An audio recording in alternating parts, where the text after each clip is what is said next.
Bonjour et bienvenue dans notre audition de l'après-midi. Nous avons l'honneur d'accueillir cet après-midi Monsieur François Hollande. Monsieur le Président, je vous remercie très sincèrement d'avoir bien voulu échanger avec notre mission d'information et je vous souhaite la bienvenue dans le cadre de nos travaux. Nous serons très heureux de pouvoir entendre vos observations sur les évolutions récentes de la natalité dans notre pays, mais aussi sur le temps plus long. Vous avez eu l'occasion de vous intéresser fortement au sujet de la natalité et de la famille. Et nous aimerions pouvoir avoir quelques échanges avec vous, notamment comment mesurer leur impact, comment les adapter aux mutations de la société sans les rendre illisibles, sans créer des inquiétudes quant à la pérennité de nos politiques familiales. Comment enfin trouver un consensus autour des grands principes afin d'éviter des affrontements d'une part, mais surtout des changements de cap qui seraient de toute façon contre-productifs. On l'observe déjà aujourd'hui parmi les retours qui nous sont faits par les Français, la difficulté à s'y retrouver dans nos politiques familiales et à les envisager dans la durée. Alors, je précise simplement, avant de vous laisser la parole, que cette journée est la journée de la niche du groupe socialiste, que les textes de votre groupe sont actuellement débattus en séance publique. Il va donc de soi que si des votes sont annoncés en séance, je suspendrai l'audition pour nous permettre de regagner l'hémicycle. Je vais maintenant vous donner la parole pour vos propos introductifs, puis je laisserai le rapporteur réagir et nous aurons l'occasion d'avoir un échange de questions-réponses par la suite. Je vous précise que cette audition est retransmise en direct sur le site de l'Assemblée et que la vidéo sera également disponible ensuite sur la page de la mission d'information. Monsieur le Président, la parole est à vous.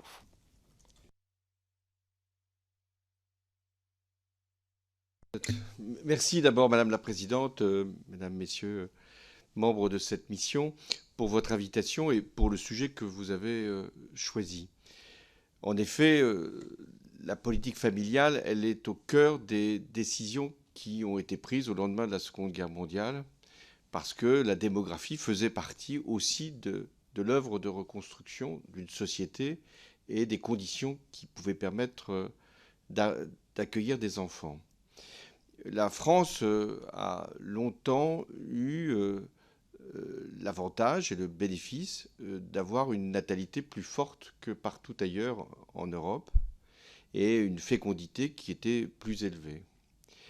Ça tenait sans doute à la politique familiale telle qu'elle avait été menée et qu'elle avait évolué, et aussi à une volonté de rattrapage par rapport à une période précédente qui avait été, hélas, marquée par un déclin de la natalité.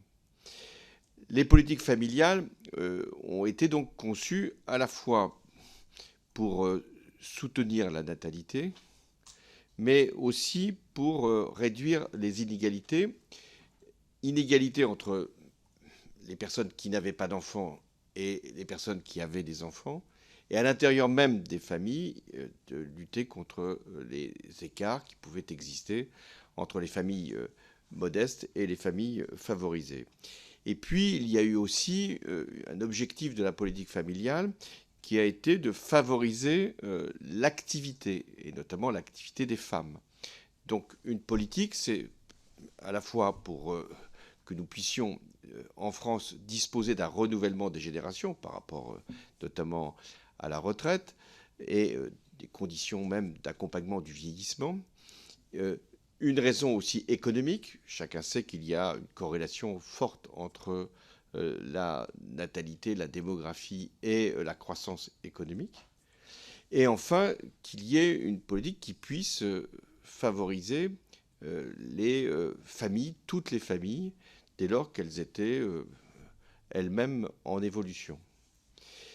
Une des caractéristiques des politiques familiales des années 70 et 80, c'est qu'à côté du versement des allocations familiales, qui a longtemps été le socle de la politique, en tout cas de prestations, sont montées en régime et ont même été progressivement amplifiées les politiques sous conditions de ressources de versement des prestations, que ce soit pour le complément familial, pour le soutien familial, pour l'aide, pour l'allocation aux rentrées scolaires, même pour la prestation jeune enfant. Donc les prestations sous conditions de ressources sont devenues dominantes par rapport aux allocations familiales. Et au-delà même de ce que pouvaient verser les CAF, et donc dans le cadre de l'État-providence, il y a eu aussi une politique fiscale en faveur des familles, mais des familles plutôt favorisées, ou en tout cas supposées payer l'impôt sur le revenu, puisque le quotient familial était l'instrument de ce soutien aux familles ayant des enfants. Aujourd'hui, si l'on regarde ce qui se passe depuis 2011, il y a une chute de la natalité, amplifiée à partir des années 2016 et qui se sont encore confirmées ces dernières années et même ces derniers mois. À quoi peut-on attribuer cette chute de la natalité ? Première considération, qui serait de dire ce qui était l'avance de la société française, peut-être aussi avec la contribution d'une population étrangère dont on sait qu'elle a des taux de natalité plus élevés, mais dont on sait aussi qu'à mesure qu'elle s'intègre dans la population française, ces taux de natalité se rapprochent de ceux qui sont historiquement présents en France. Donc, cette première explication que nous aurions finalement eu un temps d'avance et que maintenant nous sommes, même si nous restons le pays en Europe qui a le taux de natalité le plus élevé, mais que nous sommes d'une certaine façon en convergence avec ce qui se produit partout en Europe, et pas simplement en Europe. La deuxième explication, c'est les comportements eux-mêmes de nos familles. Les femmes font des enfants plus tard et le nombre des femmes en âge de procréer baisse. Donc, mécaniquement, nous avons moins d'enfants.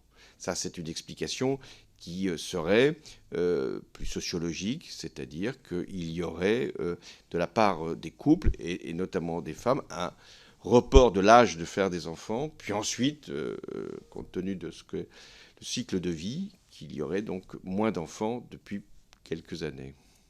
Troisième caractéristique, c'est ce que souhaitent les familles elles-mêmes. Et c'est vrai qu'il y a eu longtemps dans notre pays une décision qui était discutée au sein même des familles, des couples, de savoir si on passait de 2 à 3 enfants. D'où une politique qui a été menée pour favoriser l'arrivée du 3e enfant. Aujourd'hui, cette même décision, elle porte dans des familles qui ont déjà un enfant sur la volonté d'en avoir un 2e.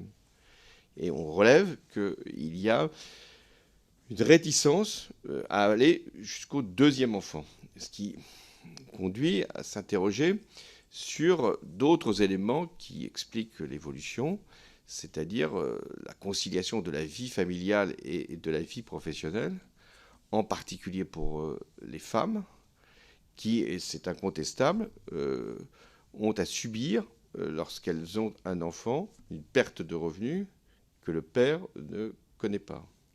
Et un retour vers l'activité qui n'est pas aussi simple qu'il est souvent annoncé.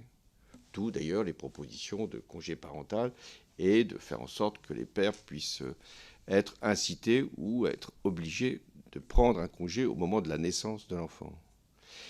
Arrive une autre caractérisation de la période, c'est les structures de garde qui, elles aussi, ont évolué, avec une préférence pour certaines familles de choix individuels d'assistantes maternelles plutôt que de choix collectifs, alors même que les collectivités locales ont fait beaucoup pour accueillir des solutions de garde ou de proposer des solutions de garde aux familles. Enfin, le dernier élément d'explication, c'est le logement. Le coût du logement étant devenu plus élevé, la taille des logements s'étant réduite, il y a forcément des ajustements dans la taille des familles qui expliqueraient ou qui pourraient expliquer encore aujourd'hui la baisse de la natalité. Alors je vais en terminer. Qu'est-ce que nous pouvons préconiser ?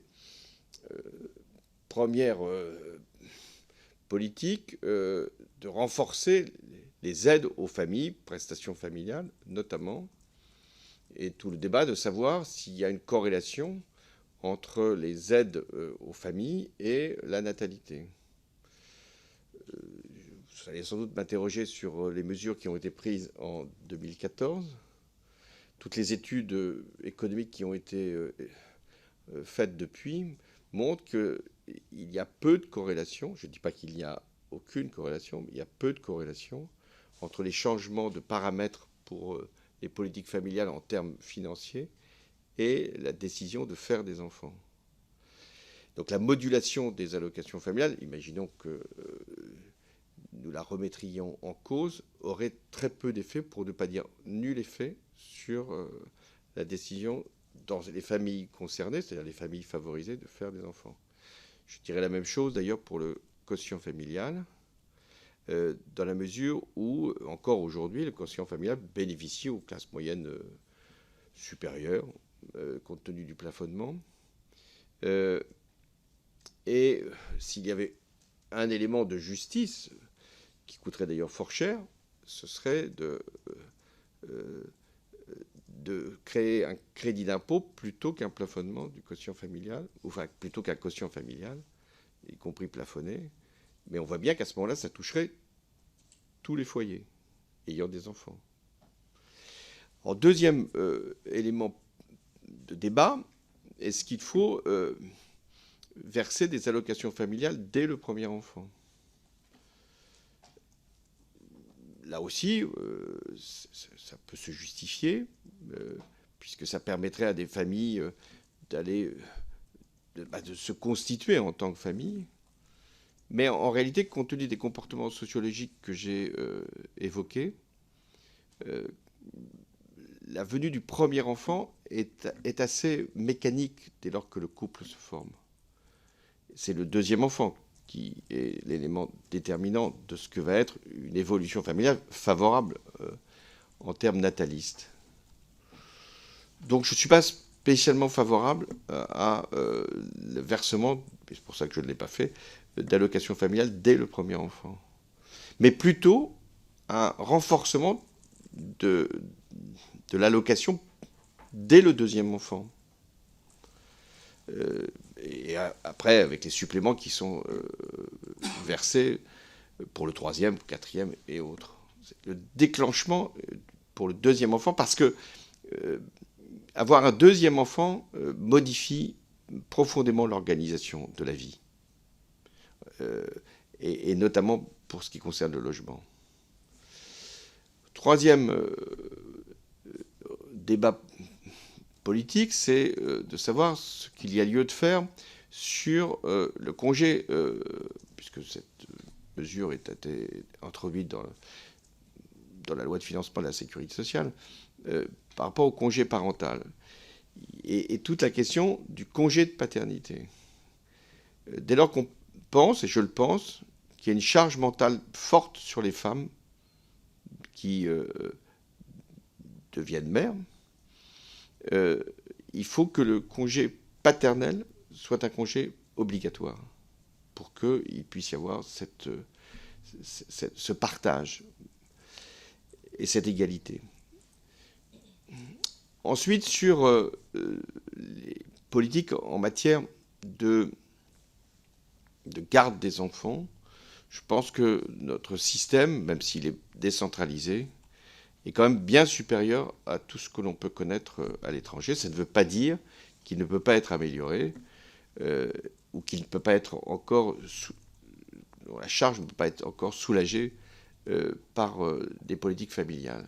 Ce qu'on peut comprendre de toutes les études faites en matière de politique familiale, c'est que tout ce qui est allègement du coût de la garde des enfants a un effet bien supérieur à toute augmentation d'une allocation directe. Enfin, il faut prendre en compte ce qui n'est pas forcément intégré dans beaucoup de réflexions, le problème de la solitude, de l'isolement et de la difficulté de vivre en couple dans une société numérique. Ça peut paraître étrange de se poser cette question, puisque les réseaux sociaux étaient généralement faits pour favoriser des rencontres, des partages, des échanges. Mais en réalité, depuis plusieurs années, la question de la solitude est devenue une question politique. Souvent associée à un âge élevé, et en réalité, la crise du Covid l'a démontré, qui frappe notamment les jeunes. Et donc qui repousse l'âge de fondation d'un foyer, donc d'un couple, et sans que là, il y ait de politique qui soit monétaire. On ne favorise pas les rencontres par des incitations monétaires. Mais ce qui est à l'œuvre, c'est comment on arrive à recréer du lien social dans une société pour que l'envie d'être en couple, de faire une famille, puisse redevenir l'élément moteur de la construction de son destin. Enfin, je termine là-dessus, imaginez que l'on peut avoir une politique favorable à la natalité sans qu'il y ait une diminution de l'angoisse qui pèse sur un certain nombre de nos sociétés. C'est-à-dire qu'à la fois la question climatique, perspective de conflit, pas simplement dans le monde, mais plus proche de nous, la question de la dureté, de la violence, tout ça pèse sur les décisions de fonder une famille. Et donc de faire un enfant, ça obéit à une espérance. Espérance qu'on va pouvoir transmettre sans doute. Ce que l'on a appris, ce que l'on a gagné quelquefois, ce que l'on a compris du monde. Et faire que la transmission puisse être une amélioration de la vie en commun. Donc c'est cette espérance qu'il faut essayer de redonner. Et c'est celle qui existait, je reprends notre histoire, celle qui existait au lendemain de la Seconde Guerre mondiale. C'est celle qui avait accompagné la période de croissance, même s'il y avait eu déjà un tassement de la natalité. Et puis c'est celle qu'on avait peut-être quand le monde paraissait pacifié, notamment au milieu des années 80. Et donc on ne peut pas détacher la question de la natalité d'une question beaucoup plus profonde, qui est de savoir si on a envie de vivre dans le monde tel qu'il est.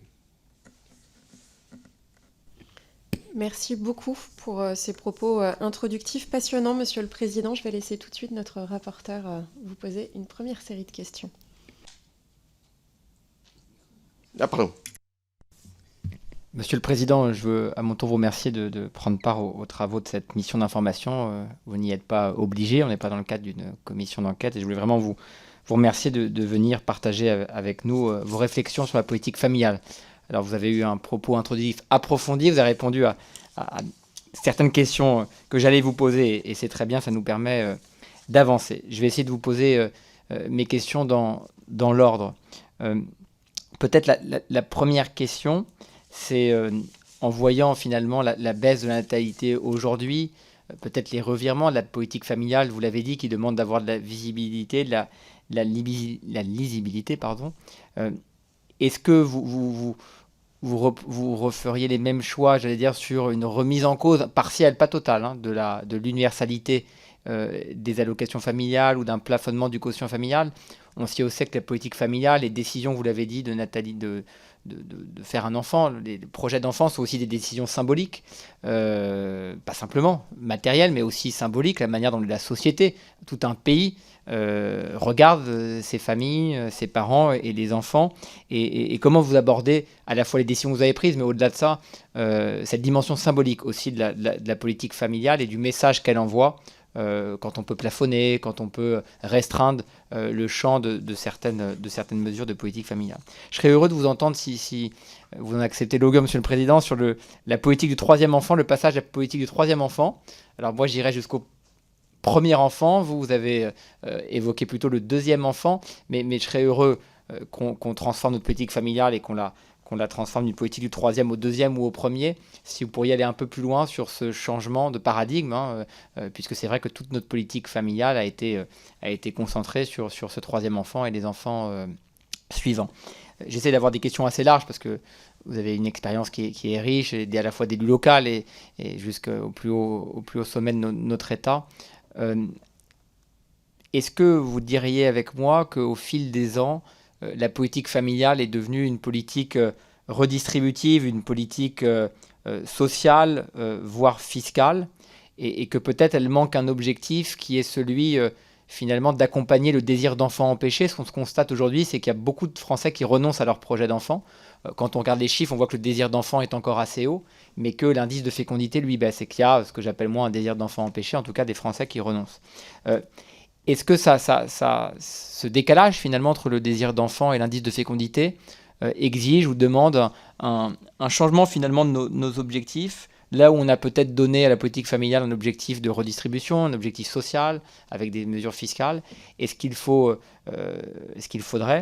peut-être changer d'objectif, ou en tout cas en adopter un nouveau, qui serait finalement d'accompagner les parents, les couples dans leur projet d'enfant. Euh,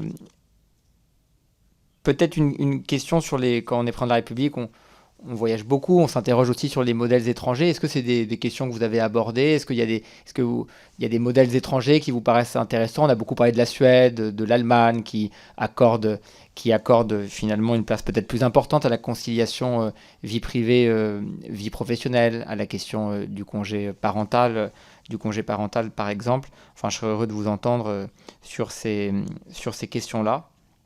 Et puis, pour conclure, parce que j'ai déjà évoqué beaucoup de sujets, et là c'est peut-être votre expérience d'élu local qui serait intéressante, et précieuse. On a auditionné des urbanistes, des géographes, qui nous ont expliqué que les familles, les enfants étaient souvent dans l'espace public invisibilisés, qu'on ne construit pas finalement nos villes, nos espaces publics à hauteur d'enfants, et que des transports jusqu'à la construction de nos villes, finalement il y a une forme d'invisibilisation.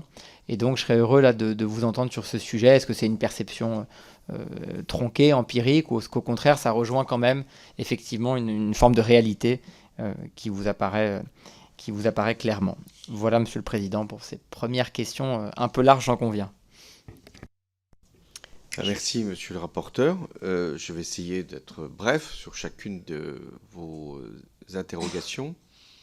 D'abord, sur l'universalité des allocations familiales. Cette question, je me la suis posée en 2013-2014. Certains étaient favorables à ce qu'on puisse, par exemple, intégrer les allocations familiales dans le calcul du revenu imposable. Ça me paraissait une très mauvaise orientation, puisque on versait et on reprenait. D'autres évoquaient le plafonnement tout simplement des allocations familiales, de dire qu'elles devenaient des allocations sous plafond, et donc sous conditions de ressources. Ça supprimait l'universalité. Donc j'ai maintenu un système d'universalité dégressive, si vous voulez. C'est-à-dire pour la plus grande part des familles concernées, il n'y avait aucun changement, et qu'à mesure qu'on passait sur les classes moyennes supérieures et au-delà, il y avait un versement que je dirais symbolique, pour dire que nous étions tous, quelles que soient nos situations sociales, dès lors que nous étions des couples avec enfants, nous avions droit à une allocation familiale qui témoignait du soutien de la nation à la perspective ou à la réalité d'un enfant. Donc je n'ai pas de regret, parce que je ne pense pas du tout que sur cette question des allocations familiales, ça a eu le moindre effet sur la natalité. D'une manière générale d'ailleurs, un couple ne fait pas des enfants pour recevoir une prestation. Ça ne veut pas dire que la prestation ne soit pas utile et ne permette pas d'alléger un certain nombre de charges, mais ce n'est pas la motivation. C'est ce qui va permettre de mieux éduquer, mieux accompagner l'enfant ou les enfants et la famille aussi. Sur ensuite le quotient familial. Le quotient familial représente encore aujourd'hui 16 milliards, je crois, oui, 14. Bon. C'est beaucoup, hein. quand on sait que les allocations familiales, c'est à peu près la même chose, le même montant. Et alors là, on peut se dire, c'est quand même injuste. Pourquoi le quotient familial, d'une certaine façon, c'est sous condition de ressources. Puisque si vous n'êtes pas imposable, vous n'avez aucun avantage fiscal de la présence d'un enfant. C'est la raison pour laquelle on peut moduler les allocations familiales, parce qu'il y a un avantage fiscal très substantiel quand même malgré l'abaissement du plafond, pour un certain nombre de familles, que je trouve justifié par ailleurs, même si la formule du crédit d'impôt, mais à ce moment-là, si on prenait la formule du crédit d'impôt, qui serait beaucoup plus équitable, mais alors, ça serait un très faible crédit d'impôt pour rester sur la somme qui est aujourd'hui prévue. Deuxième question, est-ce que la politique familiale doit être une politique redistributive ? Oui, ça fait partie de ces objectifs. J'ai dit, il y a 3 objectifs. Il y a un objectif de natalité, donc nataliste, qu'il faut assumer, un objectif d'égalité femmes-hommes et un objectif de redistribution. Alors l'objectif de redistribution a sans doute pris une place assez considérable dans l'ensemble des prestations familiales, puisque, à part les allocations familiales, elles sont toutes sous condition de ressources, un moment ou un autre. Sur le désir d'enfant empêché, je pense que c'est très lié au logement. Et même si, quand on regarde sur le plan géographique, les taux de natalité sont équivalents. C'est-à-dire que là où il n'y a pas de problème particulier de logement, il n'y a pas non plus plus de natalité. Mais c'est un raisonnement qui n'est pas tout à fait exact. C'est-à-dire que là où il y a des difficultés de logement, on pourrait avoir plus d'enfants, sûrement. C'est la raison pour laquelle je pense que si on doit essayer à un moment de repenser une politique familiale, il faut la lier au logement. Alors, il existe des allocations au logement, à l'évidence. Et on doit la lier sans doute à l'accession à la propriété.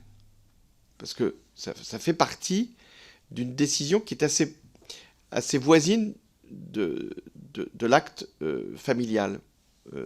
Je veux accéder à la propriété pour avoir une maison, un logement qui me permet de faire une famille la plus large possible.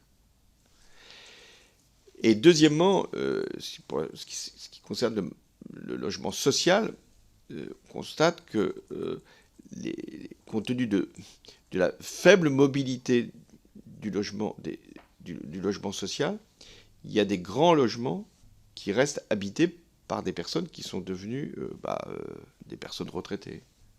Et qu'en revanche, des familles n'arrivent pas à se loger correctement.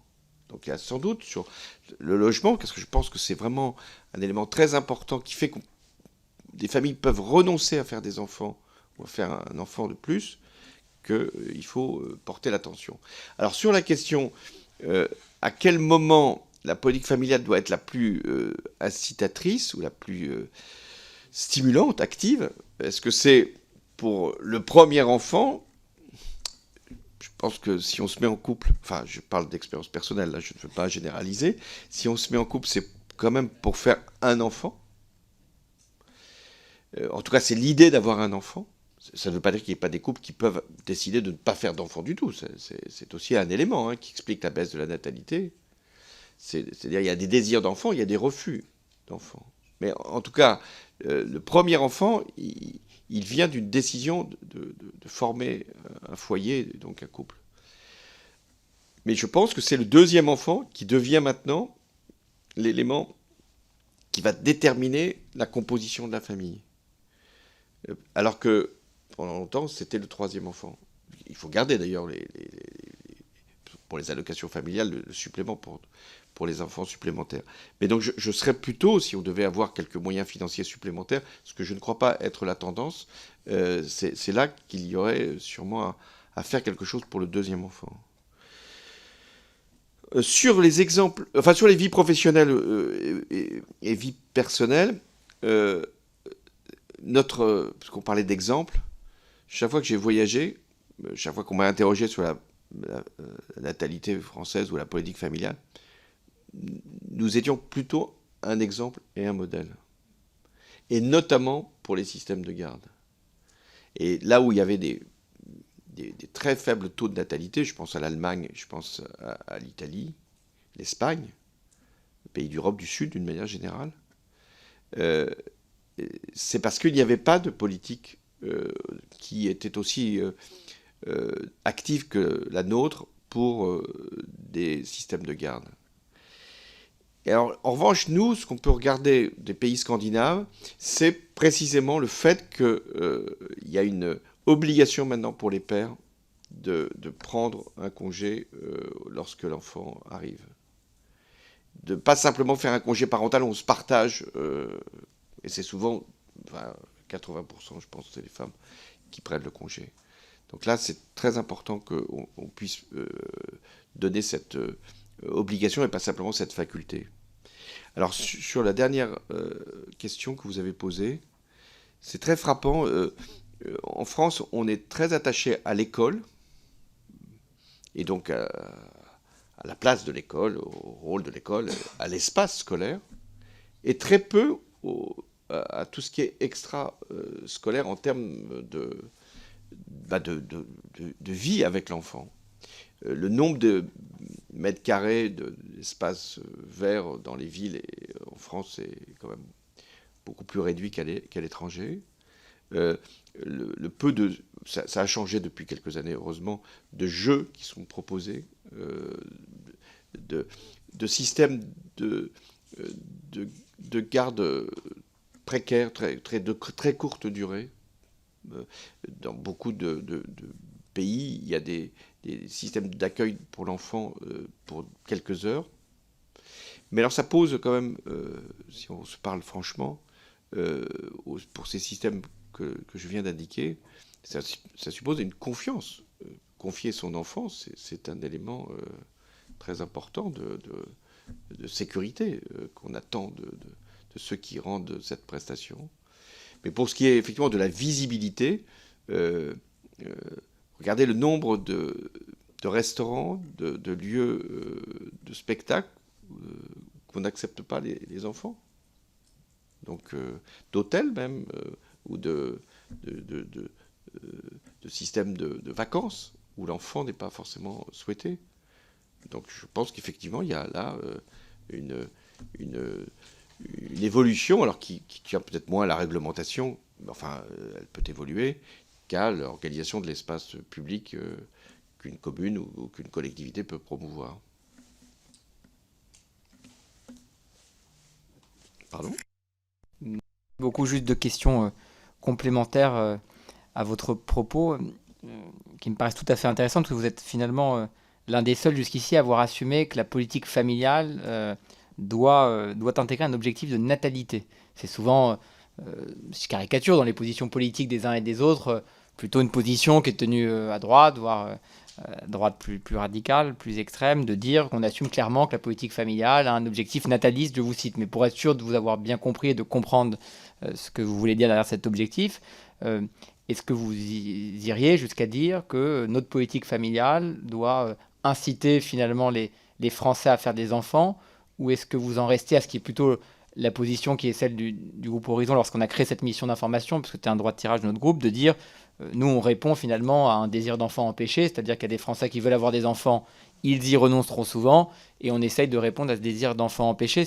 Mais ça m'intéresse on a interrogé beaucoup des personnes qui sont venues ici sur cette question de jusqu'à où on va dans l'objectif de notre politique familiale et dans l'objectif nataliste et de natalité. Ça m'intéresserait vraiment de creuser avec vous si vous l'acceptez cette question. Et puis une dernière question rapide. Vous, président, je sais que l'avenir appartient à ceux qui le préparent aujourd'hui, monsieur le président, mais est-ce que, ou député, est-ce que vous considérez qu'il faille que le congé paternité soit obligatoire, c'est-à-dire aller jusqu'à l'obligation pour les pères de prendre leur congé paternité? Voilà. Puis... Je vais vous laisser réagir rapidement. Par contre, je m'excuse, on n'a plus énormément de temps sur l'audition. Si vous pouviez être concis pour qu'on puisse derrière donner la parole aux députés qui sont présents. Je vous remercie. Je vais être très précis et très bref. Oui, je suis pour l'obligation du congé de paternité. 2, je suis pour qu'on favorise autant qu'il est possible la satisfaction du désir d'enfant, ce qui suppose donc qu'on débloque ce qui est aujourd'hui regardé par les familles comme un verrou. Je pense notamment au logement.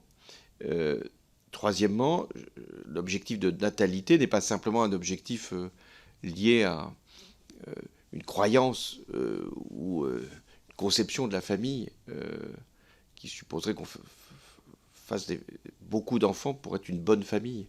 On peut faire une bonne famille avec un enfant, s'il est heureux. Ce qui compte, c'est le bien-être de l'ensemble de la société. Or, une société qui a peu d'enfants vit avec moins de perspectives de progrès que des sociétés où l'enfant devient rare. Et au-delà des questions économiques, puisqu'il est nécessaire d'avoir un équilibre des générations pour le financement des retraites et puis aussi pour le fait que l'économie a besoin de main-d'œuvre et de main-d'œuvre qualifiée. Et si on veut éviter que, puisque c'est un débat qui est aussi présent, que l'immigration soit un moyen de venir suppléer le défaut de main-d'œuvre dans un pays comme le nôtre, quelles que soient les tâches d'ailleurs que l'on peut proposer, nous avons besoin de favoriser la décision de faire des enfants, tout en sachant que ça obéit à des considérations à la fois très privées, très intimes, très personnelles, et à des considérations collectives. Il faut avoir confiance dans l'avenir, confiance dans son couple, confiance dans ce qu'est la décision de faire un enfant, pour en faire vraiment. Je vous remercie. Je vais peut-être pousser un peu la discussion encore sur ce point-là, si vous me le permettez, parce que finalement, on touche à un sujet qu'on a jusque-là quand même assez rapidement éludé dans nos différentes auditions, celle d'assumer une ambition en termes de natalité pour notre pays. On l'a souvent évacué parce que c'est vrai qu'on a ce vieux et long combat féministe de l'aliénation du corps des femmes au bénéfice de la société, de l'impact que le fait de faire famille peut avoir sur non seulement le corps des femmes, mais leur place aussi dans la société, de cette sortie du président Macron sur le réarmement démographique qui a aussi créé un malaise profond, voire une forme de tabou autour d'objectifs de natalité. Et finalement, comment on arrive à articuler une forme d'éclairage de la société sur ce que cela signifie de voir notre natalité baisser, d'un point de vue socio-économique, d'une part, notre pacte social est directement mis en question à travers la baisse de la natalité, mais pas seulement. Que va-t-on faire de nos écoles qui vont fermer ? Comment nos entreprises vont-elles trouver de la main-d'œuvre ? Sauf que c'est particulièrement cynique et difficile de se dire qu'on réduit un souhait de natalité à des considérations socio-économiques. Pour autant, on ne peut pas les mettre de côté. Mais j'ai trouvé très juste ce que vous disiez sur finalement cette perspective de société lorsque nous avons moins d'enfants. Comment fait-on société lorsque finalement on ne désire plus transmettre ? Parce que c'est aussi cela qui se cache derrière une natalité qui baisse. J'avais aussi alors des questions cette fois-ci beaucoup plus pratico-pratiques, mais ou en tout cas extrêmement concrètes sur la question du congé paternité, du congé de naissance. J'ai bien noté votre opinion de le rendre obligatoire pour les pères ou le coparent. J'ai l'impression que parfois on a quand même un angle mort assez fort autour de cette question des congés qui est celui des professions libérales. Alors les professions libérales, ce sont les médecins, ce sont les avocats, mais ce sont aussi parfois les petits artisans, les petits commerçants, certains agriculteurs, tous ces indépendants qui ne rentrent pas dans le cadre du salariat et pour qui il va être compliqué d'imposer un congé ou d'allonger un congé? Est-ce que c'est une considération qui vous avait animé également à l'époque où vous vous êtes interrogé sur la politique familiale du pays?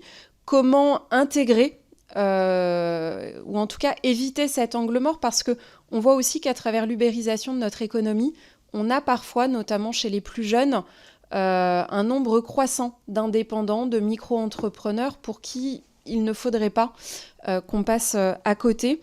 Vous parliez et vous avez à plusieurs fois relevé la question du logement comme étant un frein important, notamment à l'enfant de plus.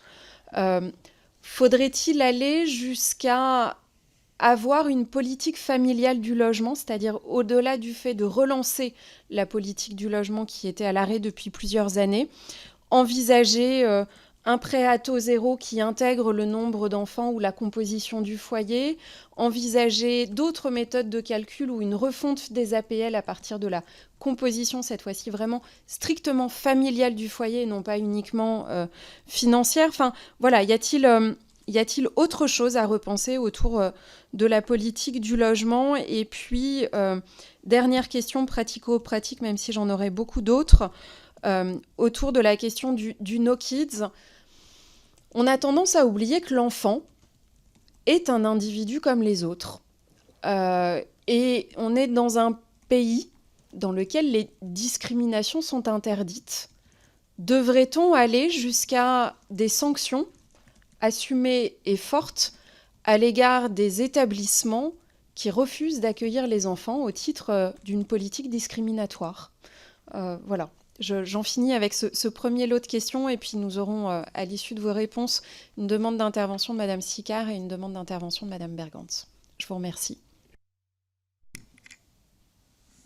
D'abord, l'argument « est-ce qu'on fait des enfants pour préparer sa retraite ?» est un argument qui ne porte pas. Je ne dis pas qu'il n'a pas de sens. Hein. Vaut mieux pour financer les retraites avoir des actifs. Mais l'idée qu'on va concevoir un enfant pour sa propre retraite, c'est une idée qui remonte à loin. Hein. Avant, on faisait des enfants pour qu'ils nous protègent. Mais là, la perspective financière des retraites n'est pas intégrée dans l'acte d'enfant, enfin de conception de l'enfant. Donc on fait des enfants parce qu'on veut qu'ils soient heureux. Et donc la condition pour qu'une société soit nataliste, il faut qu'elle soit dynamique, il faut qu'elle soit mobile, il faut qu'elle soit porteuse. En ce sens, la question de l'école est déterminante. C'est-à-dire que si j'ai confiance dans le système scolaire, je ferai d'autant plus le choix de faire des enfants. Tout se tient. Donc la politique familiale, c'est pas simplement une politique financière, une politique articulée sur une redistribution ou sur des moyens de garde. C'est aussi une politique globale qui fait qu'on a l'idée que par l'école et par d'autres moyens, il va y avoir un progrès individuel et collectif. Mais alors, il y a aujourd'hui des économistes qui pensent que c'est bon pour le rétablissement des finances publiques d'avoir moins d'enfants. Puisqu'il va y avoir des charges qui vont diminuer. Et comme l'espérance de vie progresse, on peut, pendant 10 ans ou 15 ans, imaginer un système où, ayant moins d'enfants, nous aurons moins de coûts pour l'accueil de ces enfants, pour l'éducation de ces enfants, pour l'université, puisque ça va arriver aussi à ce niveau-là. Et comme le vieillissement et l'espérance de vie s'allongent et qu'il peut-être évite qu'il y ait tout de suite une charge importante, il y a un laps de temps qui peut nous être profitable. Eh bien non, c'est un calcul à très courte vue, parce que ayant moins d'enfants, nous aurons sans doute plus de place, mais nous aurons moins d'efficacité collective. Donc c'est pour ça que ce calcul me paraît déraisonnable. Sur les questions des indépendants, il y a un avantage d'être indépendant, c'est que on est indépendant. on peut décider soi-même de la flexibilité de son temps de travail, pour certains. Pour d'autres, c'est pas aussi simple, d'autant qu'il y a des faux indépendants. Il y a des indépendants qui sont totalement soumis à un système de travail qui leur est donné. Moi, je me suis souvent posé la question pour les agriculteurs, parce que c'était pas simplement pour la question des enfants, c'était pour la question aussi des congés, c'était pour la question de la vie de famille. Et donc, il faut essayer de favoriser. D'abord, il y a de plus en plus de femmes qui sont chefs d'exploitation. Et il y en aura de plus en plus.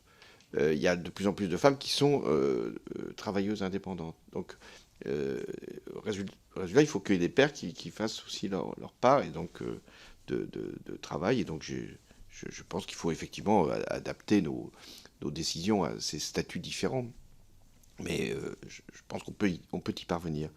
Sur le logement, je serais moins favorable au prêt à taux zéro, bon, qui ne sera pas, à mon avis, un levier très, très important, que au système des APL, sûrement, ou même, puisqu'on cherche toujours des mesures fiscales pour encourager l'investissement immobilier.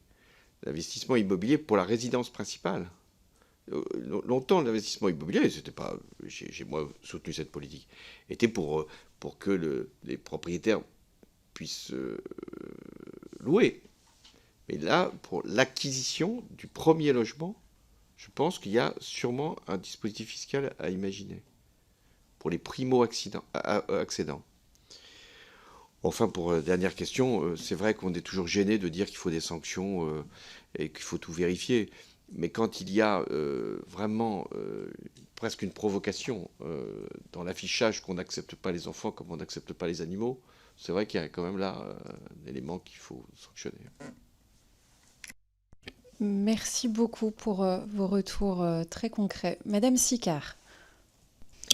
Merci Madame la Présidente. Monsieur le Président, ce déclin démographique ne touche pas seulement la France, on peut dire que c'est un déclin européen, un déclin même du monde occidental. Enfin, en tout cas, en Europe, certains de nos voisins ont pris le problème à bras le corps.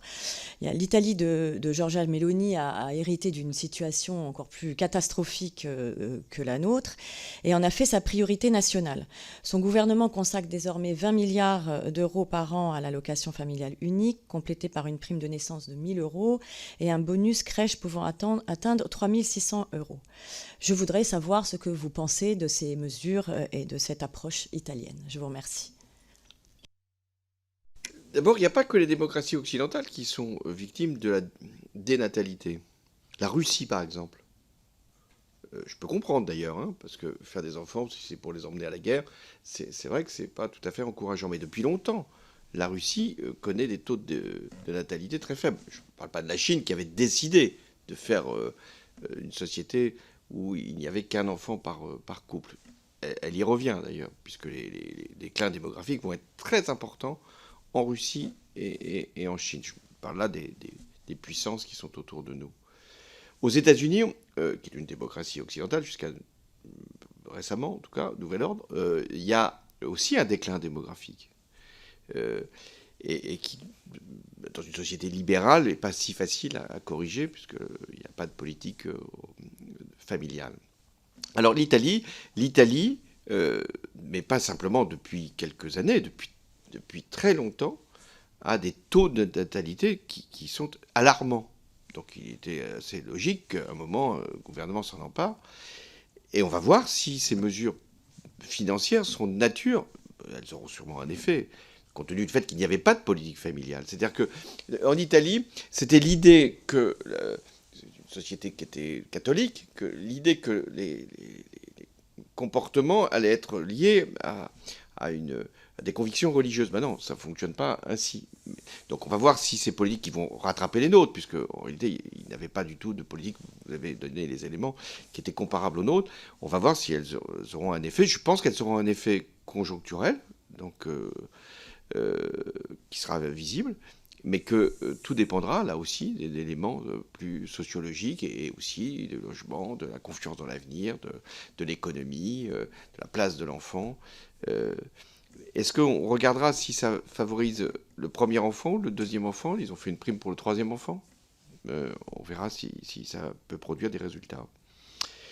voilà ce que je peux vous dire sur les politiques familiales. Ce qui est intéressant, c'est que l'Italie a pris plutôt le parti, compte tenu du fléchissement démographique, de donner des primes et des allocations.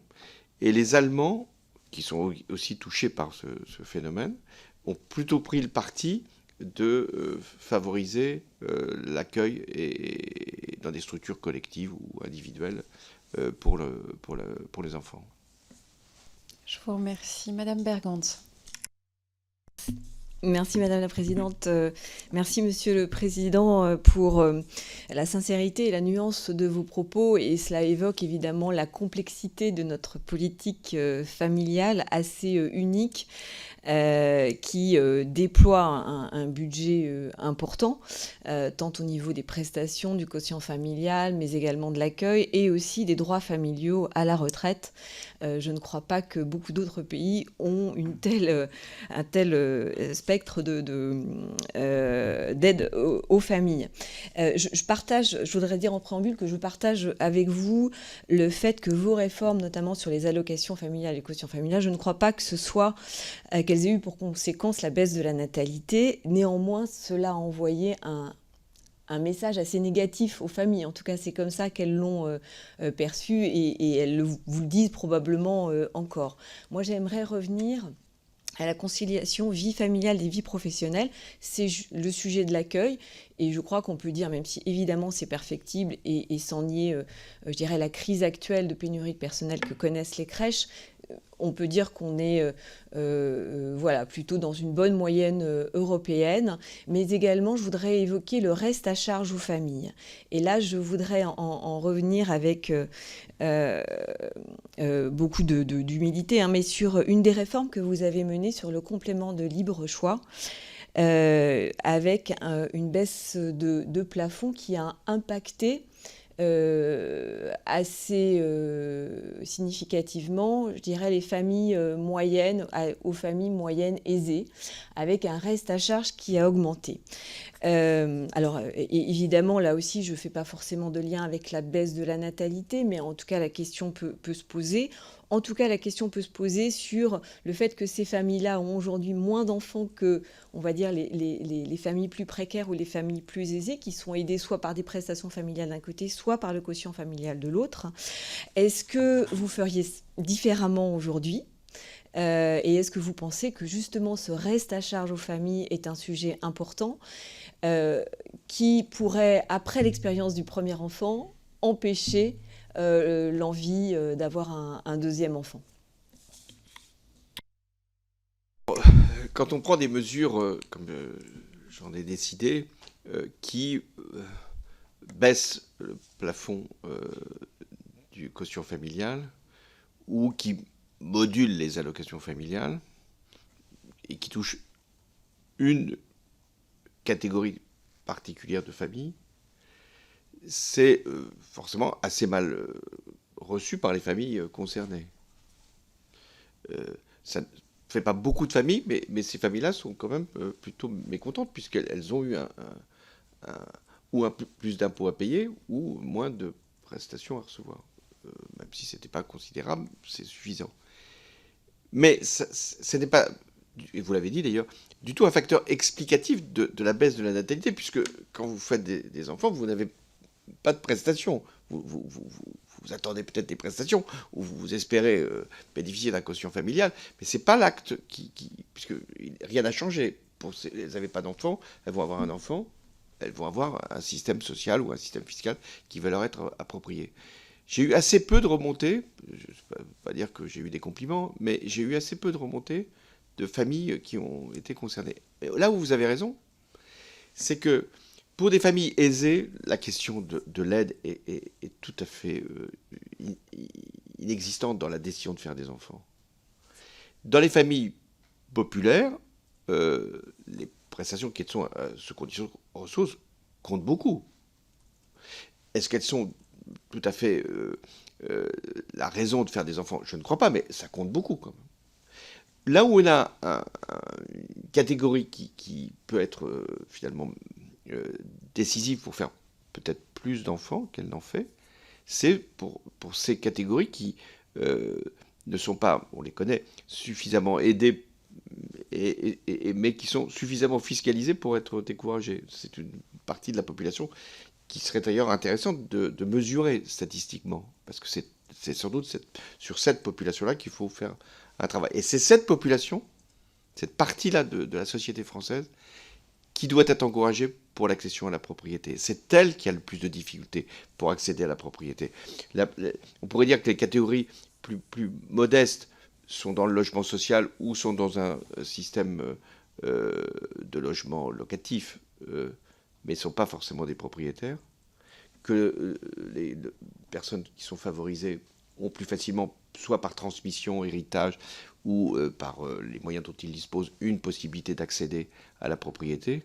Mais il y a une partie de la population qui, jusqu'à récemment, c'est-à-dire jusqu'à il y a 10 ans, accéder à la propriété, aujourd'hui, sont découragés de le faire, compte tenu des taux d'intérêt, compte tenu de la difficulté d'accéder au crédit, compte tenu de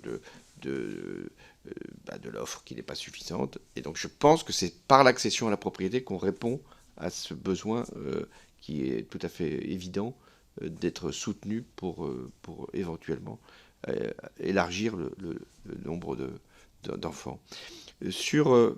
Après, une opinion personnelle, moi, il se trouve que j'ai 4 enfants qui sont dans les mêmes conditions d'existence, qui ont les mêmes, pas forcément les mêmes revenus, mais pas loin. Ils n'ont pas les mêmes choix de faire des enfants ou pas.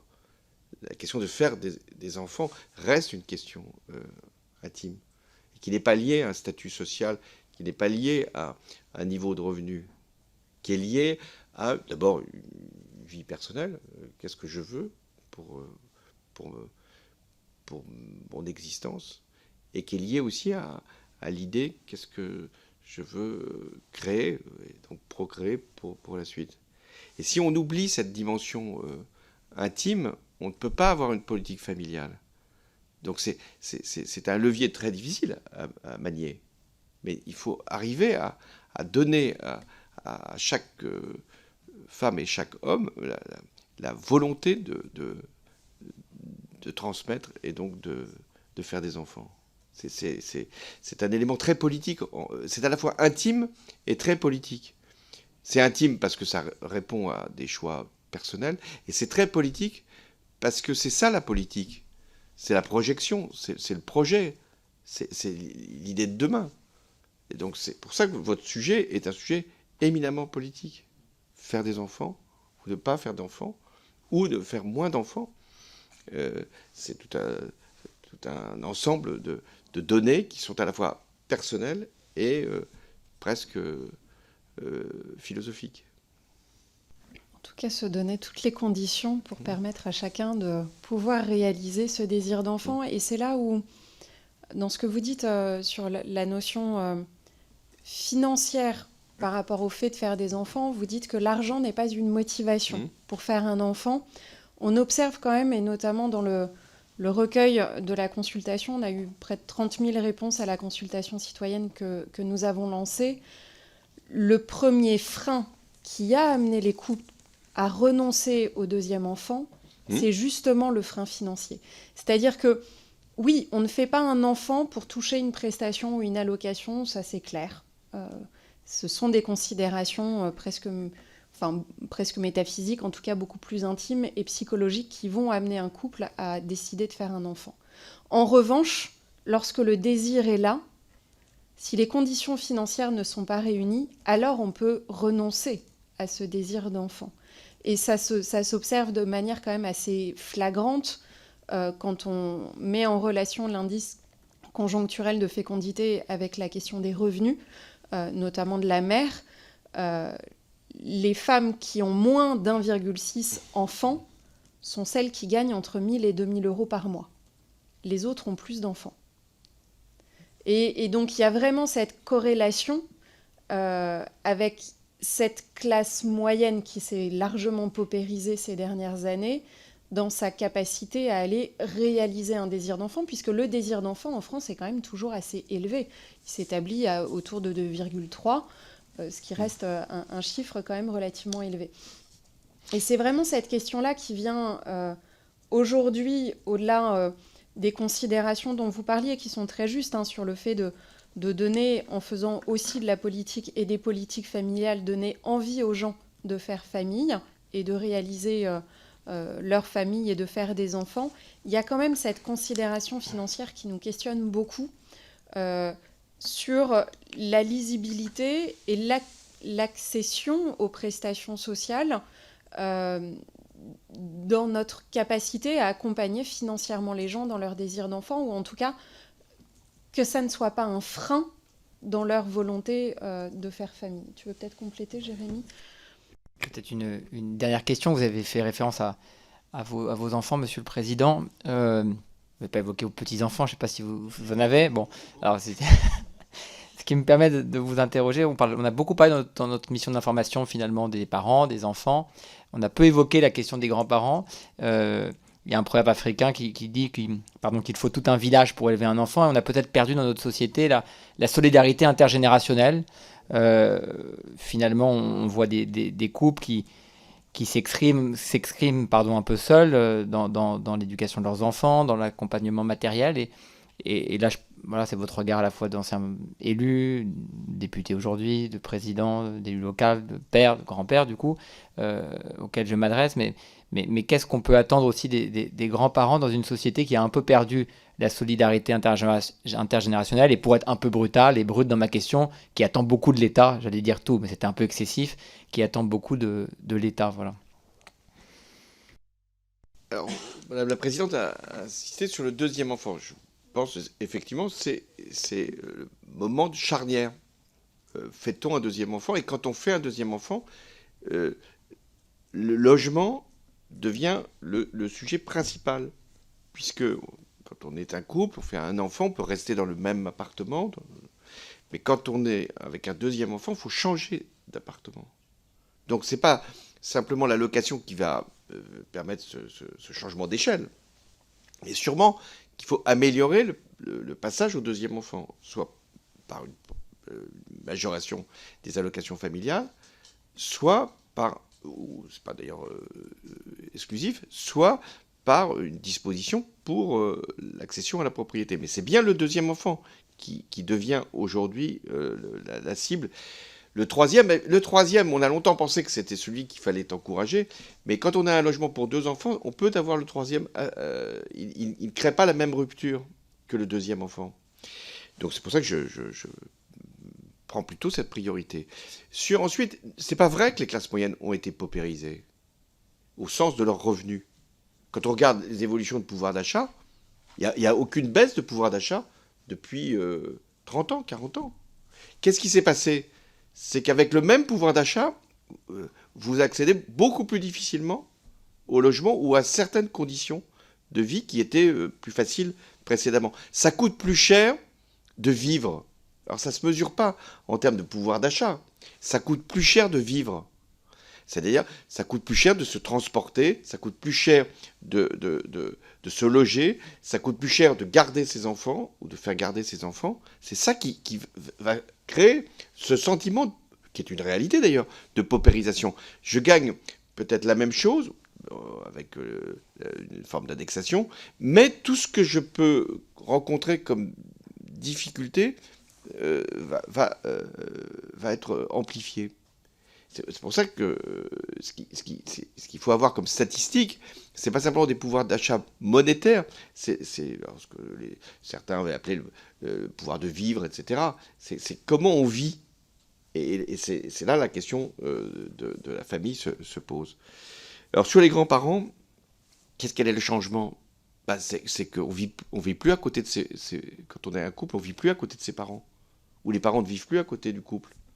La mobilité a fait. C'est-à-dire que la solidarité, elle est toujours là, mais l'éloignement, il est là. Donc le rôle des grands-parents, c'est les vacances, en gros, quand ils sont là. Mais c'est plus ce qu'était la solidarité du quotidien, qu'on trouve encore dans l'espace rural, compte tenu de la cohabitation qui peut exister. Mais c'est pour ça que, pour les grands-parents, lorsqu'il faut faire des aides aux grands-parents pour qu'ils s'occupent de leurs petits-enfants, là, on irait un peu trop loin dans la politique familiale. Mais c'est vrai que c'était un élément très important, les grands-parents, et encore plus important dans les familles recomposées, parce que c'est aussi un élément qu'il faut intégrer, c'est que les familles recomposées à la fois limitent sans doute la natalité, mais peuvent aussi, on peut avoir 2 familles dans une même vie, pour les hommes.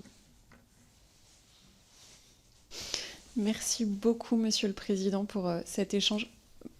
Tu voulais poser une question, Anne? Non? Pardon. Merci beaucoup, Monsieur le Président, pour cet échange riche, ouvert et sincère.